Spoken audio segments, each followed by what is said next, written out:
আজ কয়েকদিন ধরে দেখতেছি আমাদের নারিকেল গাছে একজোড়া দোয়েল পাখি বাসা বাঁধার চেষ্টা করতেছে, কিন্তু নারিকেল গাছের মাঝখান দিয়ে একদম ফাঁকা হওয়ার কারণে তারা বাসা বাঁধতে পারছিল না। তাই আমি বাড়ি থেকে একটা নারিকেলের খোলা কেটে গাছের মাঝখানে সুন্দর করে বসিয়ে দিলাম। এর মধ্যে কিছু খড়কুটো দিয়ে দিলাম যাতে পাখি এর মধ্যে বাসা করতে পারে। এর পরের দিনই দেখি পাখি দুইটা বাসার মধ্যে খড়কুটো নিয়ে যাওয়া আসা করতেছে। আরেকদিন পরে গিয়ে দেখি পাখি দুইটা অনেক সুন্দর করে বাসা বেঁধে ফেলেছে। তখন আমার নিজের কাছে অনেক ভালো লাগা কাজ করতেছিল যে আমার বানিয়ে দেওয়া বাসার মধ্যে তারা বাসা বেঁধেছে। এর 4-5 দিন পরে আমি বাসাটা দেখার জন্য বাড়ি থেকে একটা মই নিয়ে যাই। এরপর মইয়ের উপর দাঁড়িয়ে আমি বাসার মধ্যে তাকিয়েই দেখতে পাই বাসার মধ্যে 4টা ডিম। আমি তো ডিম দেখে পুরাই অবাক হয়ে গেছি যে আমার বানিয়ে দেওয়া বাসার মধ্যে পাখি এত তাড়াতাড়ি ডিমও পেরে ফেলেছে। আসলে পাখিরা সবসময় মানুষের কাছাকাছি বাসা করতে পছন্দ করে, এতে তারা নিরাপদ মনে করে। তারপরও কিছু মানুষ আছে এই পাখিগুলাকে শিকার করে খায়। আসুন আমরা সবাই প্রতিজ্ঞা করি সুন্দর পরিবেশ গড়তে পাখি শিকার না করি।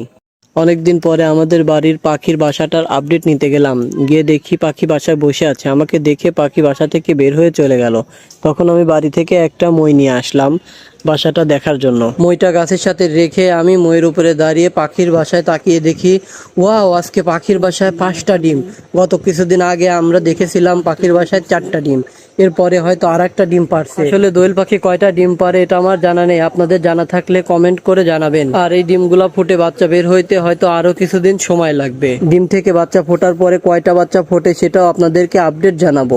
আজকে দুপুরে আমি বাইরে বসে আছি, এখন দেখি দোয়েল পাখি ঠোঁটে খাবার নিয়ে বাসায় যাওয়া আসা করতেছে। তখনই আমি ক্যামেরাটা অন করে একটু ভিডিও করে নিলাম। দোয়েল পাখির ঠোঁটে খাবার দেখে আমি বুঝতে পারলাম দোয়েল পাখির ডিম থেকে বাচ্চা ফুটেছে। দোয়েল পাখির বাসায় খাবার নিয়ে যাওয়া আসা দেখতেছিলাম আর বসে বসে ভাবতেছিলাম দোয়েল পাখির ডিম থেকে কয়দিনে বাচ্চা ফুটে বের হয়। আপনাদের যদি জানা থাকে তাহলে আমাকে কমেন্ট করে জানাতে ভুলবেন না। এরপর পাখিটা আবার খাবারের সন্ধানে বের হয়ে গেল।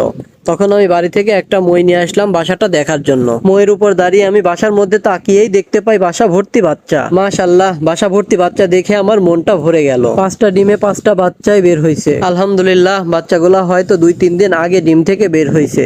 এখন অনেকটাই বড় হয়ে গেছে, প্রায় মনে হচ্ছে এখনো এদের চোখ ফোটেনি। 2-1 দিনের মধ্যেই হয়তো এদের চোখ ফুটে যাবে। আমার নড়াচড়ার শব্দ শুনে ওরা হা করতেছে, ভাবছে ওদের মা খাবার নিয়ে আসছে।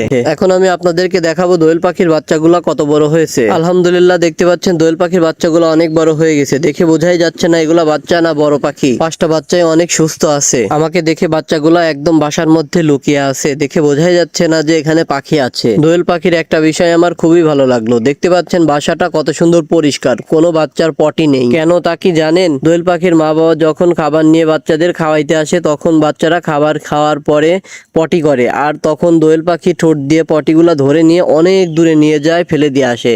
আর এর জন্যই বাসাটা এত সুন্দর পরিষ্কার। 5টা বাচ্চা পটি করলে বাসাটা একদম নোংরা হয়ে যাওয়ার কথা, কিন্তু বাসাটা একদমই পরিষ্কার। দোয়েল পাখির বাচ্চাগুলো আর নেই, ঈদের কয়েকদিন ব্যস্ততার জন্য বাসাটা দেখা হয় না। আজকে হঠাৎ করে বাসাটা দেখার কথা মনে পড়লো, তাই বাসাটা দেখতে গিয়ে আমি তো পুরাই চমকে গেছি। বাসার দিকে তাকাতেই দেখি বাসা একদম ফাঁকা, একটা বাচ্চাও নেই। সবগুলা বাচ্চা ওদের মা বাবা উড়িয়ে নিয়ে গেছে। নিজের কাছে অনেক ভালো লাগা কাজ করতেছে যে আমার বানিয়ে দেওয়া বাসা থেকে দোয়েল পাখি 5টা বাচ্চাই উড়িয়ে নিয়ে যেতে পেরেছে।